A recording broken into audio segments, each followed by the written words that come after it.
ములుగు జిల్లాలో భారీ ఎన్కౌంటర్ జరిగింది. ఏటూరు నాగారం చల్పాక సమీపంలోని అటవీ ప్రాంతంలో జరిగిన ఎదురు కాల్పుల్లో 7గురు మావోయిస్టులు చనిపోయినట్టుగా తెలుస్తోంది. Telangana Greyhounds anti Maoist squad joint operation చేపట్టాయి. మృతుల్లో మావోయిస్టు కీలక నేత ఉన్నట్టు తెలుస్తోంది. అయితే ఎన్కౌంటర్పై పోలీసులు ఇంకా ఎలాంటి ప్రకటన చేయలేదు.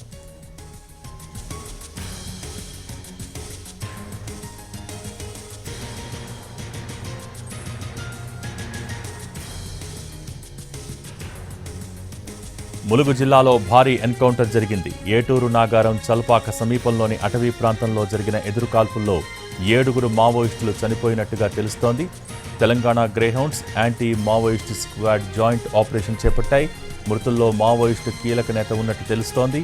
అయితే ఎన్కౌంటర్పై పోలీసులు ఇంకా ఎలాంటి ప్రకటన చేయలేదు. దీనికి సంబంధించి మోర్ డీటెయిల్స్ మా ప్రతినిధి అరుణ్ అందిస్తారు. అరుణ్,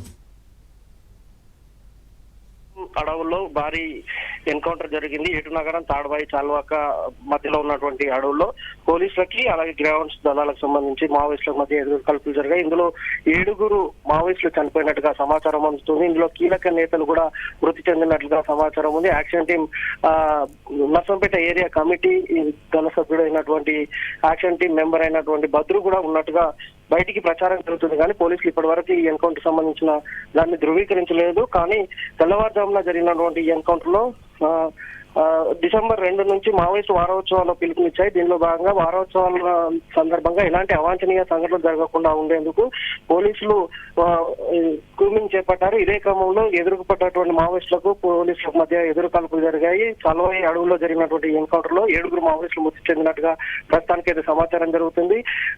15 రోజుల క్రితం జరిగినటువంటి మావోయిస్టులు చేసిన ఘాతుకానికి వ్యతిరేకంగానే ఈ సంఘటన జరిగి ఉంటుంది. వాళ్ళని పట్టుకునే క్రమంలో చేపట్టిన వాళ్ళు టార్గెట్ చేస్తూ కీలక నేతలను టార్గెట్ చేస్తూ చేపట్టినటువంటి కూమింగ్ లో విజయం సాధించామని పోలీసులు పరోక్షంగా చెప్తున్నటువంటి పరిస్థితులు అయితే కనిపిస్తున్నాయి. వెంకటాపురంలో జరిగినటువంటి పోలీసుల ఇన్ఫార్మర్ నెపంతో 2ని చంపివేయడం జరిగింది మావోయిస్టులు. దాన్ని సవాల్గా తీసుకున్నటువంటి పోలీసులు కీలక నేతల్ని టార్గెట్ చేస్తూ కూమింగ్ చేపట్టారు. అందులో భాగంగానే జరిగిందని మావోయిస్ట్ సానుభూతి పరులు ఆరోపిస్తున్నారు. మొత్తానికి ఈ ఎన్కౌంటర్ సంబంధించినటువంటి పోలీసులు ధృవీకరించకపోయినా భారీ ఎన్కౌంటర్ జరిగింది. ఇప్పటికీ 7గురు మృతి చెందినారు. ఇంకెంతమంది ఏమేమి దొరికాయనే వివరాలు కొద్దిసేపట్లో పూర్తిగా బయటకు రాబోతున్నాయి. ఏటు నగరంలో జరిగినటువంటి ఈ ఎన్కౌంటర్ కొంత కలకలం అయితే లేపుతుంది. మావోయిస్టులు చేసినటువంటి ఘాతుకానికి ప్రతీకారంగానే ఈ ఎన్కౌంటర్ నిలుస్తుందని చెప్తున్నారు. Bhogesh, thank you Arun.